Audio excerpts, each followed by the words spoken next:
Hello everybody! How's everybody doing today? This is Julie Hamilton. We're here on day 3 of our 10-day mindset reset. Hope everybody's doing well. It's about lunchtime here in California, so maybe you're just finishing up your lunch or having a good one. Well, listen, I've got so much content for you today that I'm going to jump right to it and kind of leave off a little bit of my chatting that I usually do. Because today hopefully is going to be life-changing for you. For some people, today what I share in the next 3 minutes is going to change your life. It changed my life when I found out all of these things, and I think that it's going to change your life as well. This is going to be a video that you are going to want to share with people who are going to need some positive change in their life. It's just that transformational. Anyway, yeah, so I'm like, I actually wrote down little notes because I have so much I want to tell you. So we're doing our 10-day mindset reset, and our first day was just paying attention to our thoughts. Our second day was turning off the bad news that affects you all throughout your day.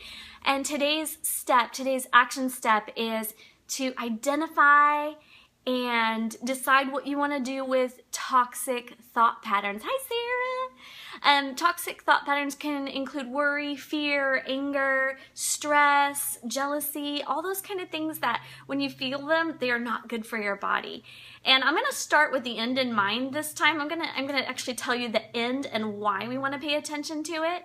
And the reason why is because doctors now know that between 75 and 95% of the illnesses that we go through are actually caused because of our thoughts.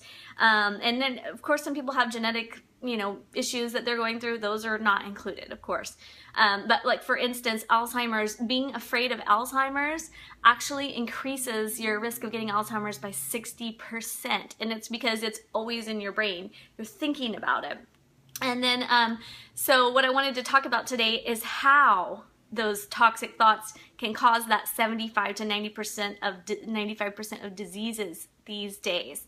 So when you have a thought, it can either be based in love or fear. You can't have both at the same time. It's either one. And when you have a thought, there's actually a physical representation in your brain, and it looks kind of like a little tree. Some of you have heard this before. If you've heard Dr. Caroline Leaf, I'm sharing with you a lot today of what she shared. So you can have good thoughts, and it looks like a little forest in there. The trees are healthy. They have healthy leaves on them. They're called dendrites, and it just looks like a little forest in there when you're having good thoughts, peaceful thoughts, joyful thoughts, thoughts that are based in love and confidence and belief. On the other hand, when you have the thoughts that are toxic, what those representations in your brain build a very wiry looking thought. It looks like a metal tree with no branches. That's what it looks like. And what happens is when you start to build a forest in areas of your brain where you have this toxic thought going on, it could be a fear pattern, it could be an anxiety pattern that you're thinking about, something that you're really worried about. You are shaping your brain every single day, choosing whether you want healthy thoughts or these unhealthy looking thoughts. And what happens is when we do the negative thinking, it activates negative stress in our bodies. So it releases chemicals that actually affect our bodies down to the DNA, down to every cell of your DNA. Your DNA actually shrinks and shrivels. And when you start to begin again to think those joy and peace and love and hope thoughts, your DNA actually becomes more robust. And they can see this on a cellular level now, which is, darn it. Okay, I don't know, my thing paused. Is it still there? Anybody there? Anyway, so when you begin to think those good thoughts based in love again, your DNA actually changes. The shape of your DNA changes again. And so some of you are wondering, oh yeah, when you also are having those toxic thoughts, you also can't think clearly. Have you noticed that? You're like having anxiety and you can't think, man, I'm okay in this situation. I'm there because I've been there. I've had really severe anxiety, and I'm going to share that. with you. And also those good chemicals that should be flowing through your body, making you know that you're okay, they're not there. So that's why we really want to choose those good thoughts over the bad thoughts. Now, the next step is, what do you do with those bad thoughts? They're coming through your mind. You're having fear, anger, worry, jealousy, all those things. The first thing we want to do is identify them. So you stop and you identify them and you say, okay, this is fear. Do I need to be afraid of this situation? For example, when I started a YouTube channel, and I just started it, uploading my videos to it, because there's so many on Facebook, I wanted you to be able to find whatever content you wanted. It's Julie Hamilton at Life Builders on YouTube.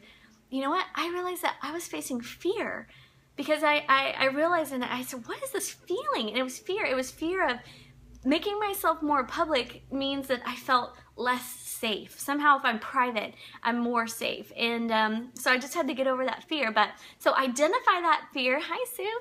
And then find out what do you want to do with it. So you need to decide, is this something I'm going to hold on to? Or is this something I'm going to throw away? Okay, so if it's something you're going to throw away, you're just going to think about it and you're going to say, okay, wait a minute. This is not something I want to hold on to. I don't want to hold on to this anger. I don't want to hold on to this worry, this fear, this anxiety. So that's the first step, is identify it, choose what you want to do with it. The second step, and this is what helped me the most when I had really severe anxiety, is I started to depend on Damien actually to be more of a thermometer for the situation. So I realized that my thermometer was not accurate. So I would actually go to him and I would say, are you having trouble breathing right now? If you don't know, I had panic disorder. I was diagnosed with panic disorder, and I could barely go out of my house. I mean, I remember times that it took everything I had to even just get out of the house, but I've been healed from that, and it's amazing. I've gone halfway around the world, to Africa now twice, and just every day it's fine. But anyway, I started using Damien as a thermometer. So find someone that you trust and you love and ask them, hey, I would say this to Damien, that white van down the street, is that bothering you at all? And if he said no, I knew, hey, okay, it's okay. I need a reliable thermometer, because you're not thinking clearly when you're having those toxic thoughts. And then third, if you're a faith-based person like I am, you have the option to pray about those things and to really stand on the promises of God. He says, you do not have the spirit of fear. You have a spirit of power, of love, and a sound mind. Also, that perfect love casts out every fear. So you can stand on those promises and believe them, and that will also be a good option for you to not accept those things that want to come at you. So today I want to share this book with you. If you like what I've been sharing with you today, most of it is based on the research by Dr. Carolyn Leaf. She's a cognitive neuroscientist for 20 years, and she is amazing. This is my favorite book that she's written, Switch on Your Brain. It's amazing, changed my life. So anyway, today your action step is going to be to identify any toxic thought patterns and choose what you want to do with them as they come along. And this will change your life. It will change the way you feel. It'll even change your DNA. All right. You guys, oh, Suze, I tried to make sure to look where my cycle, okay, all right. Yes, good, yes, that's true. Our hormones can also play a really big part in our thermometer, because me too. It's like there's like one day that I really feel like, oh my gosh, everything's gone terrible, but nothing has actually changed. And so that's been helpful for me as well, just looking at my hormones and stuff like that as well. So you guys have a wonderful day. Love you all. Blessings to you. Have a safe weekend, and I will see you tomorrow for action step number 4, and it's going to be fun. All right, bye.